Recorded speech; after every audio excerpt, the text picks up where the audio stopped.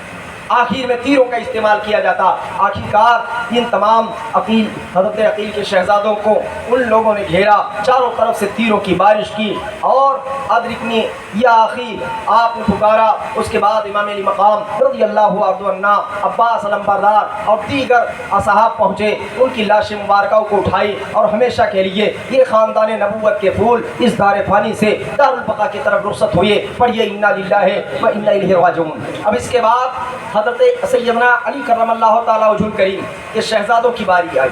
نام چونکہ مشابہ ہے، جو حضرت عقیل کے شہزادوں کا نام کچھ ہی صحیح طریقے سے نام حضرت علی کے شہزادوں کا تھا۔ حضرت عباس علمبردار، حضرت ابو بکر بن علی، حضرت عثمان بن علی، حضرت عبداللہ بن علی، حضرت حسین بن علی اور حضرت عمر بن علی، یہ 5-6 شہزادے حضرت علی کے۔ حضرت سیدنا امام حسین کے 3 شہزادے میدان کربلا میں، حضرت سیدنا امام علی اصغر، حضرت سیدنا امام علی اکبر، حضرت سیدنا امام زین العابدین، جن سے نسل فاطمہ چلی۔ یہ 2 تو شہید ہوئے، ایک امام زین العابدین بیمار تھے۔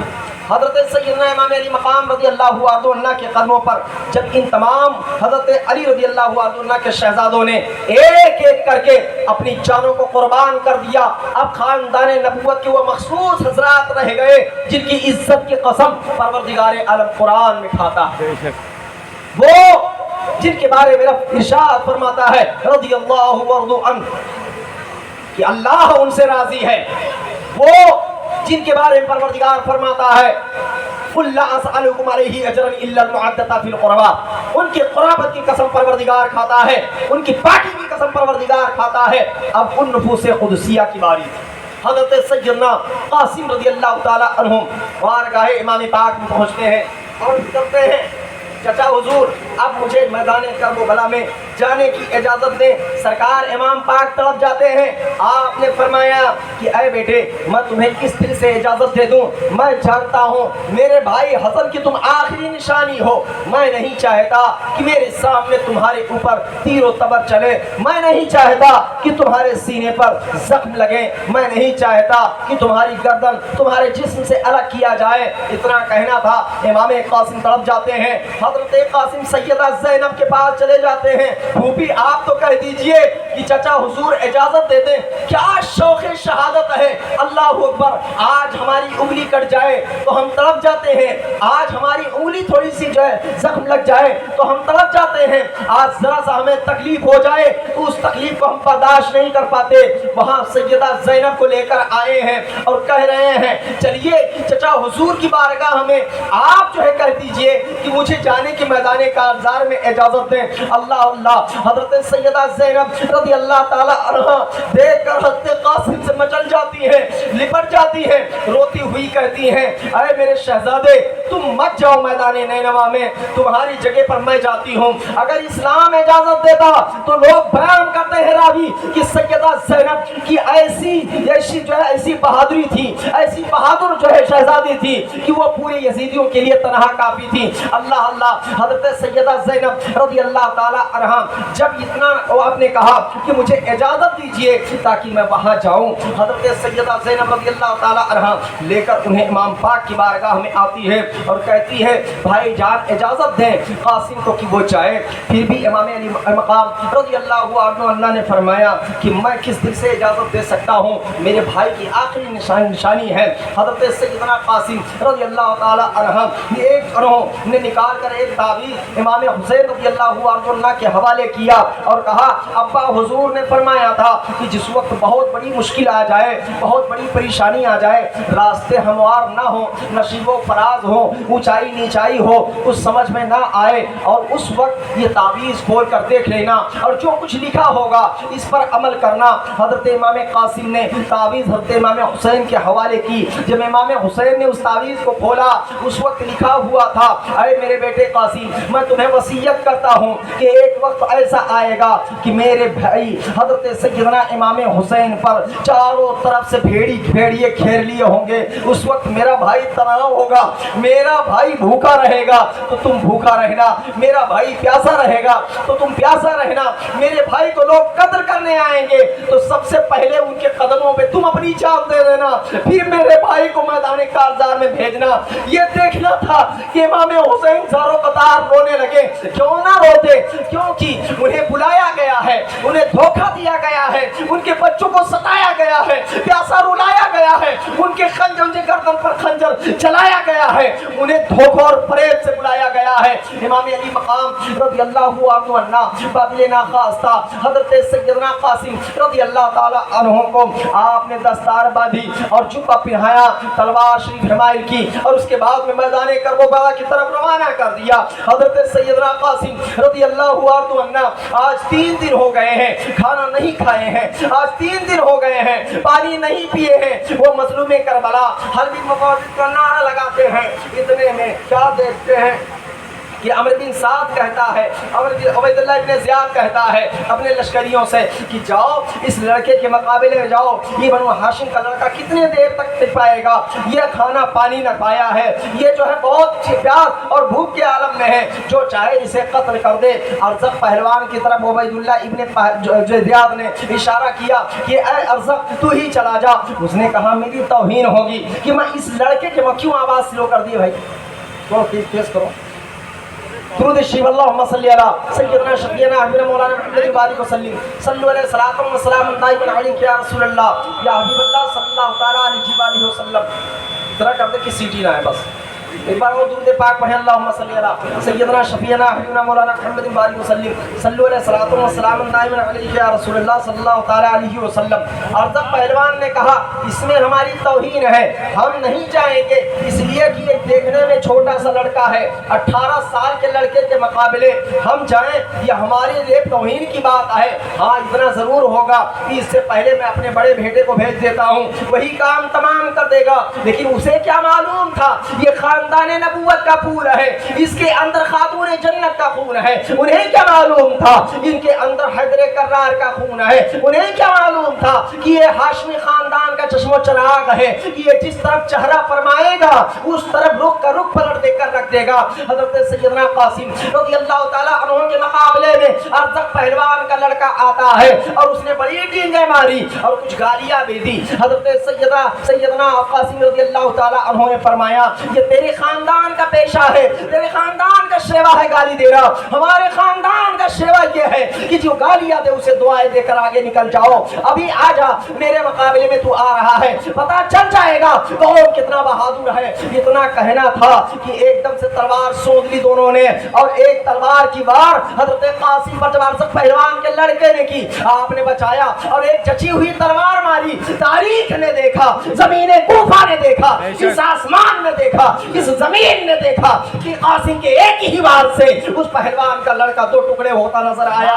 سبحان اللہ، سبحان اللہ، سبحان اللہ کہے نبی اکرم صلی اللہ علیہ وسلم کے خاندان کے ہے نا بھائی۔ اس کے بعد میں ارزق پہلوان نے جب دیکھا، دوسرے لڑکے کو بھیج دیا، وہ بھی کٹ گیا، تیسرے لڑکے کو بھیجا، وہ بھی کٹ گیا، چوتھے کو بھیجا، وہ بھی کٹ گیا۔ اب جب ارزق پہلوان نے دیکھا کہ میرے چاروں لڑکے کٹ گئے، تو ابو عبداللہ ابن زیاد نے کہا جس کو تو ہلکا لے رہا تھا اور یہ کہہ رہا تھا کہ میری توہین ہوگی، اب تو چلا جا۔ ارزق پہلوان جھومتا جھامتا نکلتا ہے، اور حقیقت میں ایسا تھا کہ یمن اور عراق اور شام اور مصر، لیبیا، سیریا، جو کچھ آج ہے یہ سب عرب میں آتا تھا، عرب اس کا لوہا مانتا تھا ارزق پہلوان کا۔ اب یہ نکلتا ہے جھومتا جھامتا گھوڑے پر سوار ہو کر حضرت قاسم رضی اللہ تعالیٰ عنہ کو گالیاں دیتا نظر آتا ہے۔ امام قاسم نے فرمایا اے ارزق گالی مت دو، اس لیے کہ قابل گالی نہیں دیا کرتے ہیں، اگر جنگ کرنی ہے تو جنگ کرو۔ ارزق اور زیادہ آگ بگولا ہو گیا، جب قریب آیا امام قاسم رضی اللہ تعالیٰ عنہ نے فرمایا اے ارزق تم بہت بڑے پہلوان ہو۔ ارزق نے کہا ہم بے شک بہت بڑے پہلوان ہیں۔ حضرت قاسم نے کہا ٹھیک ہے بہت بڑے پہلوان ہو، لیکن تمہیں تو صحیح طریقے سے زین بھی قصنے نہیں آتی ہے، تم کس طریقے سے پہلوان ہو؟ حضرت امام قاسم نے جی سے اتنا کہا، ارزق پہلوان نیچے جھکا، امام قاسم نے اس کا کام تمام کر دیا اور یہ فنا فی النار ہو گیا۔ سبحان اللہ، سبحان اللہ، نعرہ تکبیر، نعرہ تکبیر، نعرہ رسالت، شہدائے کربلا، شہدائے کربلا، نعرہ تکبیر۔ یہ ایک حربہ ہوتا ہے کہ اپنے مقابل کو، یہ دھوکہ نہیں ہے بلکہ میدان جنگ میں یہ ایک طریقہ ہے جو اختیار کیا جاتا ہے کہ اپنے مقابل کو پچھاڑنے کے لیے۔ حضرت امام قاسم نے جب اس کو سب کو ختم کر دیا تو اس کے بعد میں پھر آپ نے حلب مبارز کا نعرہ لگایا، ہے جو کوئی میرے مقابلے میں آئے۔ عبیداللہ ابن زیاد نے کہا کوئی ہے جو اس لڑکے کے مقابلے میں جا سکتا ہے؟ اب سب کو جیسے لگتا ہے کہ سانپ سونگ گیا ہو، یزیدی کوئی نہیں بول رہے ہیں۔ اب عبیداللہ ابن زیاد نے کہا جو اس کے مقابلے میں جائے گا اسے 10,000 دینار دیا جائے گا، 10,000 درہم دیا جائے گا۔ لالچی کتے آگے بڑھے، 1,000 کا فوج لے کر ایک اشقیہ آگے بڑھا، حضرت سیدنا امام قاسم رضی اللہ عنہ آگے بڑھے، اور ان کا آپ نے اس طریقے سے اور جمع مردی کے ساتھ مقابلہ کیا کہ زمین کربلا نے دیکھا کہ واقعی یہ کوئی ہے تو حیدر کرار کا خون دوڑ رہا ہے، واقعی یہ کوئی ہے کہ ہاشمی خاندان کا خون دوڑ رہا ہے کہ اس طریقے سے حملہ کی چاپ کچھ سورج بھی مرجھاتا نظر آئے۔ حضرت قاسم رضی اللہ عنہ کی اس تلوار بازی کے سامنے آخرکار وہ ہوا کہ پیاس کی شدت بڑھی، امام قاسم نے ایڈ لگائی، امام پاک کی بارگاہ میں آئے، الاتش یا اما ہو الاتش، الاتش الاتش یا اما ہو الاتش، اے میرے چاچا جان پیاس سے میں تڑپ رہا ہوں۔ حضرت سیدنا امام حسین نے فرمایا بیٹا قاسم اب زیادہ دور نہیں ہو حوض کوثر سے، نانا جان تمہارا انتظار کر رہے ہیں، بس جاؤ گلا کٹاؤ شہید ہو جاؤ، اور اس کے بعد میں نانا جان کے ہاتھوں سے حوض کوثر جو ہے جا کر نوش فرماؤ۔ سبحان اللہ، سبحان اللہ۔ حضرت امام قاسم رضی اللہ عنہ پھر میدان کربلا کی طرف کا رخ کرتے ہیں، اور آپ اس وقت جو ہے حرب مبارز کا نعرہ نہ لگائیں بلکہ یزیدی دستے میں روایت میں آتا ہے گھس جاتے ہیں، اور یزیدی دستے کا جو آخری صف ہوتا ہے امام قاسم وہاں تک کاٹتے چلے جاتے ہیں۔ سبحان اللہ، کیوں نہ ہو یہ ہاشمی خاندان کا خون ہے، یہ وہ خون ہے جو فاتح خیبر اپنے ہاتھوں سے خیبر کا دروازہ اگھاڑ کر پھیلے تھے، ان کا خون ان کے اندر دوڑ رہا ہے، نساء العالمین کا خون ان کے اندر ہے، خاندان ہاشمی کا خون ان کے اندر دوڑ رہا ہے۔ اور اس کے بعد جب پلٹنے لگے، تیروں کی بارش کی گئی، آپ جو ہے گھوڑے سے زین پر آئے، زمین پر آپ تشریف لائے، اور آپ نے زور سے پکارا یا اما ہوں ادرکنی، اے میرے چچا جان میری مدد فرمائے۔ حضرت سیدنا امام حسین رضی اللہ عنہ نے جب آواز سنی آپ نے فرمایا بھائی عباس چلو حضرت قاسم کی آواز آئی ہے اللہ اللہ۔ اس کے بعد میں حضرت قاسم رضی اللہ تعالیٰ عنہ کے پاس پہنچتے ہیں، کیا دیکھتے ہیں؟ چہرہ گرد آلوک ہے، وہ چہرے مبارکہ جو ہاشمی خاندان کا وہ مہکتا پھول ہے، آج دھول میں بالکل سنا ہوا ہے، خون میں رگا ہوا ہے، ایک اشکیا نے تیر مارا ایسا ہے کہ حلقوم میں چبھا ہوا ہے، اور آپ کچھ کہنا چاہتے ہیں۔ حضرت قاسم آنکھوں کے اشاروں سے حضرت امام حسین سے کہہ رہے ہیں اے چچا جان، کیا میری قربانی رب کی بارگاہ میں قبول ہو گئی ہے؟ اے مسلمانوں، ایسے اسلام آپ تک نہیں آیا ہے۔ وہ جوان تھے، وہ خوبصورت تھے، وہ اچھے تھے، وہ اسمارٹ تھے، لیکن اسلام کے شہزادے تھے۔ آپ کے لیے انہوں نے قربانی دی ہے، نماز کے لیے انہوں نے قربانی دی ہے، زکوٰۃ کے انہوں نے قربانی دی ہے، اسلام کے لیے انہوں نے قربانی دی ہے، تب اسلام ہم تک پہنچا ہے۔ اور اس کے بعد امام پاک فرماتے ہیں جیسے ہی کچھ کہنا چاہا، اس کے بعد روح قبض انسری سے پرواز کر گئی اور جنت الاعلیٰ کی طرف اس روح نے ہمیشہ کے لیے رخصت فرمایا اور دنیا والوں کو یہ پیغام دیا، اے نانا جان کے امتیوں، قاسم کا خون برباد نہیں جائے گا، یہ اسلام کو سینچ کر جا رہا ہے، اس کے دشمن جب بھی آئیں گے ہر دور میں ایک قاسم ملتا نظر آئے گا۔ سبحان اللہ سبحان اللہ۔ اور یہ انا للہ و انا الیہ راجعون۔ اللهم صل على سيدنا شفيعنا حبيبنا مولانا محمد معدن الجود والكرام وعلى الكرام وبارك وسلم صلوا عليه صلاة وسلام دائما عليك يا رسول اللہ یا حبیب اللہ صلی اللہ تعالی علیہ وآلہ وسلم۔ اب اس کے بعد حضرت عباس علمبردار جو خیمے میں جاتے ہیں، آپ نے کیا دیکھا کہ حضرت سکینہ ادھر سے چلی آ رہی ہیں، حضرت سکینہ ادھر سے چلی آ رہی ہیں۔ سکینہ آتی ہیں، انگلی پکڑتی ہیں، چچا جان میرا بھائی پیاس سے تڑپ رہا ہے اور آپ تو بڑے بہادر ہو نا؟ ہاں بیٹا ہم بے شک بہادر ہیں۔ کہا چچا جان آپ بہادر ہو، میرا بھائی جو 6 ماہ کا ہے علی اصغر، اس کی زبان سوکھ کر کاٹا ہو چکا ہے، کیا آپ اس کے لیے پانی لا سکتے ہو؟ کہاں بیٹا ہم پانی لانے کی کوشش کریں گے۔ امام پاک کی بارگاہ میں پہنچ جاتے ہیں، اے میرے بھائی اب مجھے نہر فرات پر جانے کی اجازت دیں، اس لیے کہ سکینہ نے جو بات کہی ہے اب میرے دل پر نشتر کی طرح چبھ رہے ہیں، سرکار مجھے جانے کی اجازت دیں۔ امام پاک نے فرمایا میرے بھائی تم ہی ہو جو میرا علم اٹھائے ہوئے ہو، اگر تم چلے گئے تو پھر میرا علم کون اٹھائے گا؟ میری تو کمر ہی ٹوٹ جائے گی۔ تم قمر بنی عباس ہو، سبحان اللہ، قمر بنی ہاشم ہو، چونکہ حضرت عباس رضی اللہ تعالیٰ عنہ بنو ہاشم میں بہت ہی خوبصورت تھے، اتنی زیادہ خوبصورت تھے کہ انہیں قمر بنی ہاشم کہا جاتا تھا، یعنی بنو ہاشم کا چاند، سبحان اللہ۔ اس کے بعد میں حضرت عباس رضی اللہ تعالیٰ عنہ نے جب یہ کہا کہ اے بھائی جان میں اپنے سے نہیں جا رہا ہوں، سکینہ کا پیاس اب دیکھا نہیں جاتا ہے، اس کی لڑکھڑاتی ہوئی زبان نے جو کچھ کہا ہے مجھ سے وہ اب مجھ سے برداشت نہیں ہوتا ہے۔ وہ لڑکھڑاتی ہوئی زبان سے اس نے کہا کہ بھائی چچا جان کیا آپ ہمارے لیے پانی لا سکتے ہو؟ کیا میرے بھائی کے لیے پانی لا سکتے ہو؟ امی کے پاس دودھ بھی نہیں ہے، بھائی اصغر تڑپ رہا ہے پیاس سے، کیا آپ پانی لا کر کچھ چند قطرہ میرے بھائی کے گلے میں اتار سکتے ہو؟ حضرت سیدنا عباس کہتے جاتے تھے اور روتے جاتے تھے اور یزیدیوں پر لعنت برساتے جاتے تھے کہ خاندان نبوت کو تم نے تو پایا ہے، یہاں بلایا ہے اور بلانے کے بعد اس طریقے سے یہ کے بعد دیگرے تم نے ظلم کیا ہے، سرکار علیہ السلام کو تم کیا جواب دو گے؟ حضرت قاسم رضی اللہ عنہ کو تم نے شہید کر دیا۔ اب حضرت عباس کہتے ہیں اے امام پاک، اے میرے برادر محترم، اب مجھے میدان کربلا میں جانے کی اجازت دیں تاکہ میں پانی حضرت سیدہ سکینہ کے لیے لے کر آؤں۔ اس کے بعد آپ نے بادری میں خواستہ اجازت دی، حضرت عباس رضی اللہ تعالیٰ عنہ لے کر مسکی سے کو ٹانگتے ہیں اور تلوار لیتے ہاتھ میں گھوڑے پر سوار ہوتے ہیں اور آپ میدان کربلا کی طرف نکلتے ہیں، نہر فرات کی طرف قدم کرتے ہیں۔ آپ نے کیا دیکھا کہ نہر فرات پر پہلا ظالموں نے پہلے سے جو بٹھا رکھا تھا اس میں اور شدت کر دی ہے، اور سب لوگوں نے دیکھا امام علی مقام رضی اللہ عنہ کی طرف سے جب حضرت عباس رضی اللہ عنہ پانی لینے کے لیے نہر فرات کی طرف بڑھنے لگے، عبید اللہ ابن زیاد نے چلا کر کہا کہ خبردار انہیں نہر فرات کے قریب نہ جانے دیا جائے، لیکن انہیں کیا معلوم تھا کہ یہ ہاشمی خاندان کے ہیں، ان کے اندر ایسا خون دوڑ رہا ہے جو کبھی ٹھنڈا نہیں ہوتا۔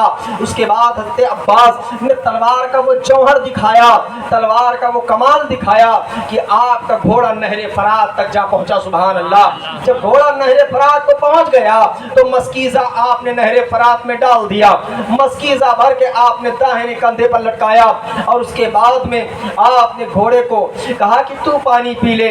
گھوڑے نے بھی پانی سے منہ کو ہٹا لیا، گویا اسے بھی معلوم تھا کہ ہم حسینی ہیں، حسینی، ہم یزیدی نہیں بننا چاہتے ہیں۔ جانور کو بھی معلوم ہے میدان نینوا میں کہ اگر ہم پانی پی لیں گے تو حسین کے حق میں ناانصافی ہوگی، حسین کے ہم ساتھی باقی نہ رہیں گے۔ حضرت سید عالم صلی اللہ تعالیٰ علیہ وسلم کا یہ خاندان میدان نینوا میں کس طریقے سے، کس امتحان سے گزر رہا ہے۔ اب اس کے بعد حضرت عباس رضی اللہ تعالیٰ عنہم خود پانی لیتے ہیں اور سوچتے ہیں میں ہی پیاسا ہوں، میں ہی پی لوں، لیکن جیسے ہی پانی اٹھایا ہاتھ میں، چہرہ حضرت سیدہ سکینہ رضی اللہ تعالیٰ عنہ کا نظر آیا، پیاس حضرت سیدنا علی اصغر کی نظر آئی، پانی کو چھوڑ دیا اور آپ نے فرمایا اے بحر فرات، تیری قسمت میں نہیں ہے کہ لب عباس سے تو لگ جائے، جا میں تجھے آزاد کرتا ہوں۔ جب تک سکینہ کو پانی نہ دے دوں، جب تک علی اصغر کو پانی نہ دے دوں، جب تک اہل بیت نبوت میں پانی نہ پہنچا دوں، تب تک عباس کے اوپر تو حرام ہے کہ میں تیرا پانی پی لوں۔ اللہ اکبر۔ اس کے بعد حضرت عباس علمبردار نے مسکیزہ لٹکایا اور لٹکانے کے بعد گھوڑے کو ایڑ لگایا، آپ ظالموں کو کاٹتے ہوئے نکلتے جا رہے تھے کہ ایک دم سے عبید اللہ ابن زیاد نے چلا کر کہا کہ ایک مرتبہ تو وہاں تک پہنچنے دیا تم لوگوں نے، لیکن اگر اس بار اگر خیمہ حسینی تک پانی پہنچ گیا تو یہ جان لو یزیدیوں کی خیر نہیں ہے۔ یہ لوگ ایسے ہیں کہ تم 22,000 نہیں 22 لاکھ آ جاؤ، یہ تم لوگوں کو ختم کرنے کے لیے کافی ہیں۔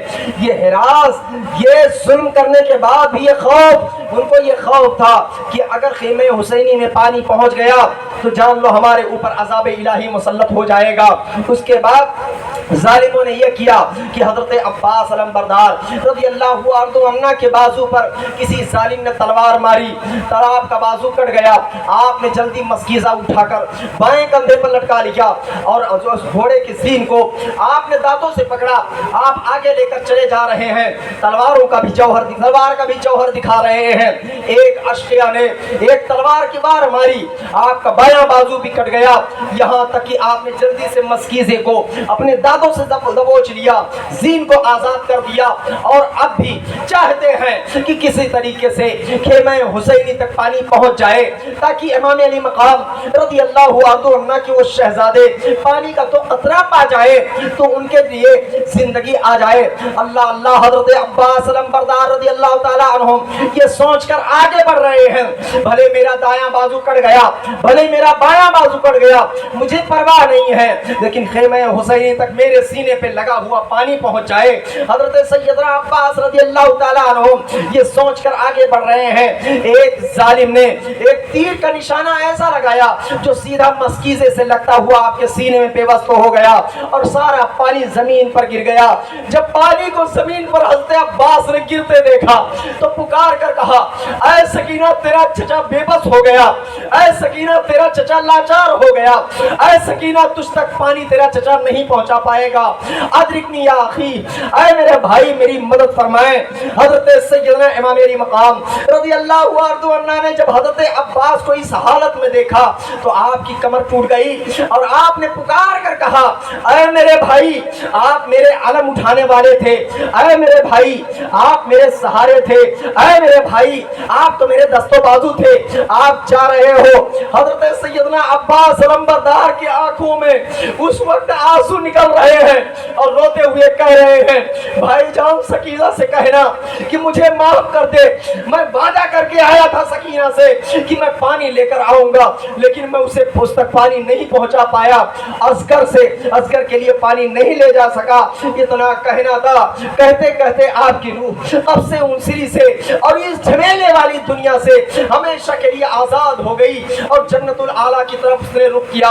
اور یہ انا للہ و انا الیہ راجعون درود پاک۔ اللہم صلی علی سیدنا شفیعنا حبیبنا مولانا محمد کرم وعلی الکرام مہدی مبارک وسلم صلی علیہ الصلوۃ والسلام دائما علیک یا رسول اللہ یا حبیب اللہ صلی اللہ تعالیٰ علیہ وآلہ وسلم۔ اب حضرت عباس علمبردار رضی اللہ عنہ جب شہید ہو گئے تو امام پاک رضی اللہ عنہ نے سوچا کہ اب چلیں ہم میدان کارزار میں چلیں۔ حضرت امام علی مقام رضی اللہ عنہ کو جیسے ہی علی اکبر نے تیار ہوتے دیکھا، جلدی سے آپ سامنے پہنچ جاتے ہیں اور فرماتے ہیں، عرض کرتے ہیں ابو حضور آپ کہاں جا رہے ہیں؟ آپ میدان کارزار میں نہ جائیں، آپ مجھے جانے کی اجازت دیں۔ آپ نے فرمایا میرے بیٹے میں تمہیں کس دل سے اجازت دے سکتا ہوں، اس لیے کہ تم ہم شبیہ پیغمبر ہو۔ جب مدینہ والوں کو رسول کریم صلی اللہ علیہ وسلم کی یاد آتی تھی تو تمہارے چہرے کو دیکھ لیتے تھے، رسول کی یاد جاتی رہتی تھی۔ تمہیں رسول کریم صلی اللہ علیہ وسلم کی تصویر کہا جاتا ہے۔ اے میرے بیٹے میں تمہیں میدان کربلا میں خاک و خون کے درمیان تڑپتا نہیں دیکھ سکتا، لیکن جب بیٹے نے زیادہ اصرار کیا تو اس کے بعد حضرت سیدنا امام علی مقام رضی اللہ عنہ نے یمنی دستار آپ کے سر پر جو ہے باندھا اور اس کے بعد بھی اپنا جبہ مبارک پہنایا اور تلوار شریف حمائل کی کمر میں پٹکا باندھ دیا اور گھوڑے پر سوار کر دیا اور رب کے حوالے کر دیا کہ اے پروردگار میرے بچے کی قربانی قبول فرما۔ اس کے بعد حضرت سیدنا علی اکبر رضی اللہ عنہ میدان کربلا کی طرف نکلے۔ حلب مبارز کا جس وقت آپ نے نعرہ لگایا یزیدیوں کی طرف سے ایک ہاہاکار مچ گیا۔ کیوں ہاہاکار مچا تھا؟ آخر کیا وجہ تھی؟ کیوں لوگ ہاہاکار مچا رہے تھے؟ وجہ یہ تھی کہ یزیدی کہہ رہے تھے کہ میدان کربلا میں رسول کریم صلی اللہ علیہ وسلم اتر آئے ہیں۔ اللہ اللہ، لوگوں نے کہا کہ نہیں، کسی نے کہا یہ علی اکبر ہے، کسی نے کہا نہیں رسول اللہ ہے۔ آخر کار ان لوگوں نے فیصلہ کر ہی لیا کہ امام حسین کے شہزادے حضرت سیدنا علی اکبر ہیں، میدان میں آئے ہیں مقابل کے لیے۔ لیکن اب ادب رسول کی وجہ سے وہ لوگ مقابلے میں نہیں آ رہے تھے۔ ایک دو پہلوان جو ان لوگوں نے حضرت علی اکبر رضی اللہ عنہ کا سامنا کرنا چاہا تو امام علی اکبر نے انہیں فلا فنار کیا۔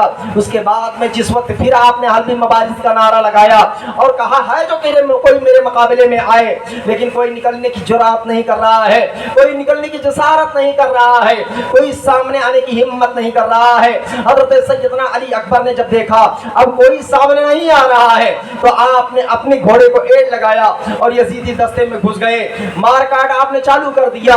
اس وقت یزیدیوں کے سر ایسے اڑ رہے تھے کہ جیسے گیدے اڑا کرتے ہیں۔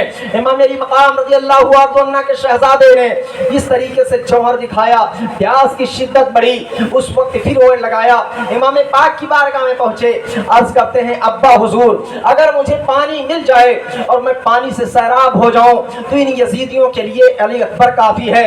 اس کے بعد حضرت امام نے فرمایا بیٹا تیرے باپ کے پاس اس وقت پانی نہیں ہے، تیرے باپ اس وقت تجھے پانی نہیں دے سکتا، اس وقت تو حوض کوثر پر نانا جان تمہارا انتظار کر رہے ہیں۔ سبحان اللہ، آقا کریم صلی اللہ تعالی علیہ وآلہ وسلم تمہارا انتظار کر رہے ہیں، بس جام شہادت نوش کرو اور رسول کریم صلی اللہ علیہ وسلم کی بارگاہ میں پہنچو۔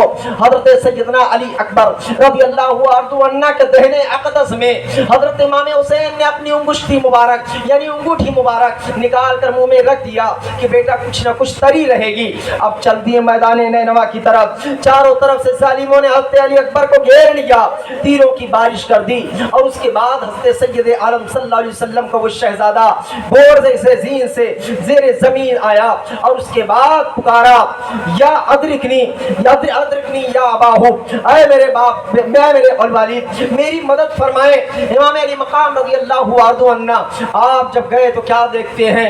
حضرت سید عالم صلی اللہ علیہ وسلم کی وہ تصویر خاک و خون کے درمیان تڑپ رہی ہے اور پکار پکار کر کہہ رہے ہیں اے ابا حضور کچھ ایسا کریں کہ مجھے پانی مل جائے۔ سرکار امام علی مقام رضی اللہ عنہ نے فرمایا بیٹا اب تمہیں دنیا کے پانی کی کوئی ضرورت نہیں ہے۔ یہ کہتے کہتے حضرت سیدنا امام علی اکبر کی روح قبض انصری سے پرواز کر گئی اور اس قبض انصری سے پرواز آغاز کرتے کرتے امام علی مقام رضی اللہ عنہ کا وہ شہزادہ جنت العالی میں اپنی جگہ دیکھ لیا.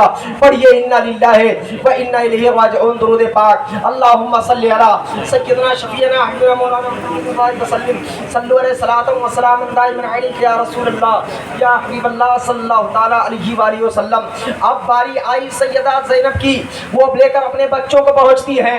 عرض کرتی ہیں بھائی جان میں نے اپنے باپ سے سنا ہے, میں نے اپنے والد سے سنا ہے کہ جب کوئی بلا آ جاتی ہے, کوئی مصیبت آ جاتی ہے تو صدقہ کر دیا جاتا ہے, وہ مصیبت ٹل جاتی ہے.